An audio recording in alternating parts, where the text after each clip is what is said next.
Le doy ya la bienvenida a Diego Aguilar, ex embajador argentino en China, Estados Unidos, Brasil y la Unión Europea, ex diputado también por la provincia de Buenos Aires. Diego, gracias por estar con nosotros. Lo primero que quiero preguntarle es algo que decía recién Michael Shifter en el informe que vimos.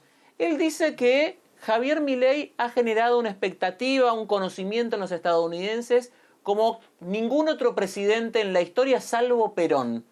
¿Le parece una buena comparación? ¿Por qué cree que los estadounidenses de repente han reparado en un presidente argentino como no ha sucedido con muchos otros? Bueno, yo creo que hay buenas noches, primero. Hay dos motivos. Un motivo profundo, que es Argentina un año atrás estaba desahuciada por el mundo, incluyendo Estados Unidos, y el impacto del programa antiinflacionario, de bajo del riesgo del país, de eliminación del déficit fiscal, fueron contundentes. Yo creo que en eso fue un año muy importante, sientan las bases del futuro crecimiento y esto ha generado admiración en el mundo y un respaldo superior al 50%, pese a un ajuste que el propio presidente describe como el ajuste más brutal de la historia en el mundo y sin embargo conserva un gran apoyo. Yo creo que esto ha impresionado a propios y ajenos. Y el segundo es el estilo, es decir, él tiene un estilo que él mismo define como un rockstar, muy eficaz en términos de comunicación efectista, y esto obviamente ha tenido impacto en la opinión pública nacional e internacional. Cuando uno lo veíamos en la campaña aquí en la Argentina un año atrás con la motosierra, uno pensaba que era una cosa terrible, exagerada. Sin embargo, de eso ha hecho un estilo, incluso la motosierra ahora ha llegado a los Estados Unidos. ¿Qué ha pasado con la política? ¿Las cosas que antes nos espantaban ahora son moneda corriente y son cosas que pueden sumar votos? Porque muchas de las cosas con las cuales Milei ha llegado al gobierno, si las hubiese hecho otro político un tiempo atrás, hubiésemos pensado que era imposible cosechar algún tipo de voto diciendo lo que él dijo, haciendo lo que él hizo, y sin embargo llegó a la presidencia y ahora parece que en Estados Unidos lo toman como ejemplo. Bueno, él con muy pocos elementos, siendo la motosierra quizás el más efectista, logró algo muy difícil en un país enorme, 3 millones de kilómetros cuadrados, con 24 provincias. Él no tenía ni gobernadores, ni intendentes, ni legisladores, él no tenía dinero, no tenía aparato sindical, no tenía ningún tipo de organización y ganó una elección finalmente por el 56% de los votos. Esto muestra un gran dinamismo en la Argentina, porque sería muy difícil imaginar en cualquier país que alguien acompañado por su hermana y por un asesor, Santiago Caputo, esto es el triángulo de hierro, al que hace referencia permanentemente el presidente, en soledad pueda arrastrar semejante cantidad de votos. Esto demuestra el impacto, por supuesto, de las redes, hay nuevas comunicaciones, hay una crisis de dirigencia de las dirigencias tradicionales de los partidos políticos en la Argentina, pero también en el mundo. Vemos esa crisis en los partidos republicano y demócrata en Estados Unidos, lo vemos en toda Europa.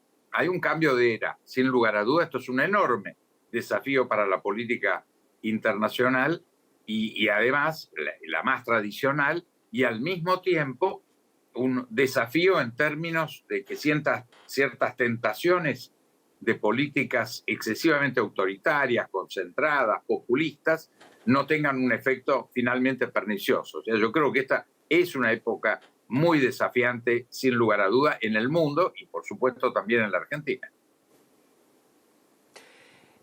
¿No corremos el riesgo de irnos para el otro lado de lo que dicen que están combatiendo? Digamos, de combatir el populismo y lo que ellos dicen las dictaduras de izquierda, que terminemos en lo mismo pero por la derecha. Porque la verdad es que todos se quejan de que los contrincantes no son muy democráticos, pero nadie parece ni muy tolerante, y los gestos que estamos viendo por parte de la derecha mundial tampoco parecen muy democráticos.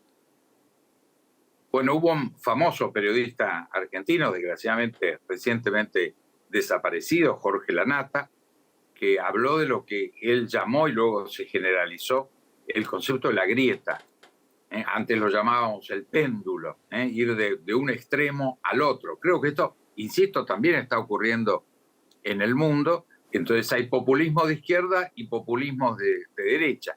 Ambos son autoritarios, ambos chocan con las cláusulas del constitucionalismo liberal tradicional que hay en Occidente, y yo insisto, ese es un gran desafío. Hoy se habla de la batalla cultural, una batalla cultural de la derecha dura por imponer verdades únicas. Yo personalmente creo que la gran batalla cultural es por defender la diversidad. Ese es el gran patrimonio que tenemos en Occidente y que no podemos dejar que se nos vaya de las manos. Hay 3 culturas en el mundo, la occidental, la oriental y la musulmana. Solamente la occidental tiene a la diversidad como un patrimonio fundamental. Así que yo creo que, a diferencia de lo que plantea la derecha dura, la verdadera batalla cultural finalmente es defender la diversidad, la pluralidad, la alternancia política, la tolerancia, el diálogo entre las fuerzas políticas.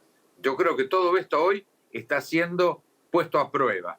Yo creo que vamos a salir exitosamente. No es la primera vez que estos valores se ponen a prueba.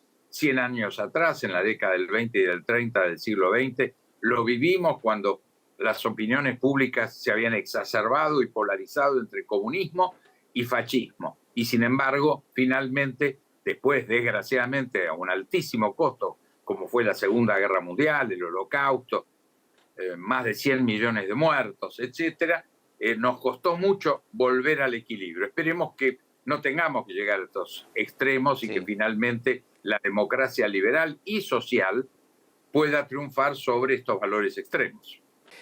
Diego, hablábamos al comienzo de este tema del escándalo que ha tenido que enfrentar Milei por la criptomoneda Libra, después el escándalo que le siguió con la entrevista, con la interrupción justamente del asesor Santiago Caputo, en esa entrevista diciéndole que no responda unas preguntas. ¿Cómo cree que va a impactar esto en Javier Milei? ¿Ha sido la primer prueba dura que ha tenido que pasar? Yo creo que sí, y depende de la tendencia futura.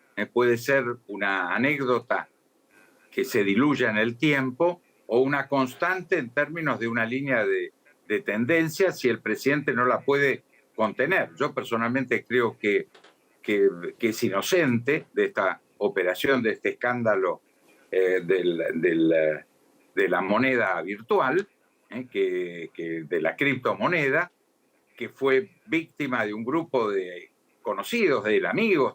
Está demostrado el acceso que tenían muy fácil a la Casa Rosada, a la Casa de Gobierno, pero creo que fue una ingenuidad de su parte, y lo que yo he venido planteando públicamente y le he pedido al presidente que haga es que actúe, que aparezca como querellante, que realmente demande a 2 argentinos y a 2 extranjeros que han sido los autores intelectuales, y hemos visto su accionar en flagrancia de delito, y por lo tanto yo creo que hay que buscar y ordenar la detención de estos responsables y tratar de embargar estos fondos. Uno de ellos, un tal Davis, que no se sabe ni siquiera bien cómo se llama, lo ha dicho públicamente en la web, ha dicho que tiene los fondos, los 100 millones de dólares, y que está pensando en devolverlo. Bueno, entonces yo creo que falta un accionar decidido del Estado para buscar efectivamente tomar este dinero y evitar el daño que ha causado. Hay más de 150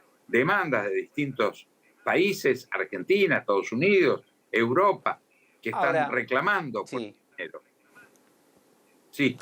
Por último, digo, pero está bien que un presidente haga este tipo de cosas, más allá de que pueda ser inocente como usted lo señala, digamos, creyendo en la buena fe.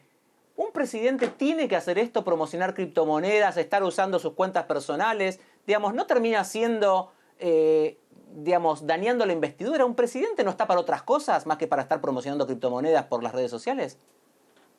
Bueno, yo creo que esto es malo. En Estados Unidos tienen el mejor ejemplo cuando a un presidente con algún desequilibrio personal, de manía persecutoria, colocó unos micrófonos en la sede del Partido Demócrata. Estoy hablando de Watergate. Si uno lo analiza, no era tan grave, y sin embargo fue gravísimo, y le costó finalmente su renuncia y tener que ser perdonado por el presidente, claro, perder la presidencia y finalmente ser indultado por el presidente Gerald Ford. Es decir, que este tipo de conductas, que a veces pueden o no ser estrictamente legales, yo creo que entran en consideraciones éticas y depende también de la opinión pública, cuánto impactan. A veces impactan más rápido, otras veces tardan. El propio caso Watergate tardó varios años en madurar. El después que ya había aparecido el caso y sin embargo fue reelecto. Diego, nos hemos quedado sin tiempo. Gracias por habernos acompañado. Era Diego Velar, ex embajador argentino en China, Estados Unidos, Brasil y Unión Europea. Como siempre, un placer dialogar con usted. Espero volver a tenerlo pronto aquí con nosotros. Muchísimas gracias. El gusto. Breve pausa y ya volvemos. Nos estamos quedando sin tiempo.